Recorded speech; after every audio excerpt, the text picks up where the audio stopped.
So here we have the Peugeot 2008 on a 17 plate. We're going to start off by jumping inside the car and running through some controls. Okay, now that we're inside the car, we're going to start with the dials. On the far left-hand side, we have the coolant temperature gauge, then the rev counter. Over on the right-hand side, we have the speedometer and fuel gauge. In the middle, you can see the total miles of the car. They are 23,502. And above that, we have a digital readout for the speedometer. You can change the trip computer information and reset it using the buttons directly below it.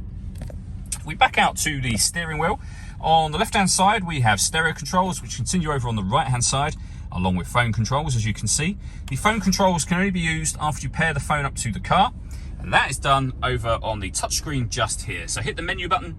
From there, you'd hit telephone, and then search for devices, which we're not going to do at this point in time. Back to the menu button. This is where you can access your music. So there's a number of ways you can listen to it. We have FM, DAB and AM radio, USB, Bluetooth and auxiliary inputs as well. So plenty of ways in which you can listen to your music in this car. Working our way down from that, we have dual zone climate control. So you can adjust the passenger temperature, the driver temperature.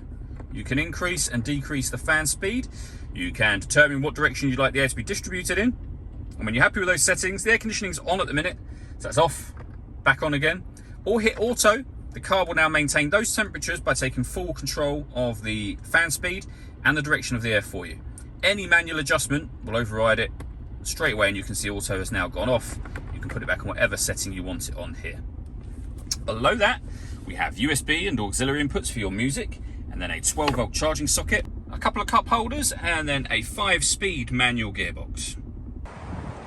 All that leaves me to say is thank you for taking the time to watch this video. If you'd like to come and see the car in person and have a test drive, please feel free to call either of our MJA sites. We'd love to hear from you soon.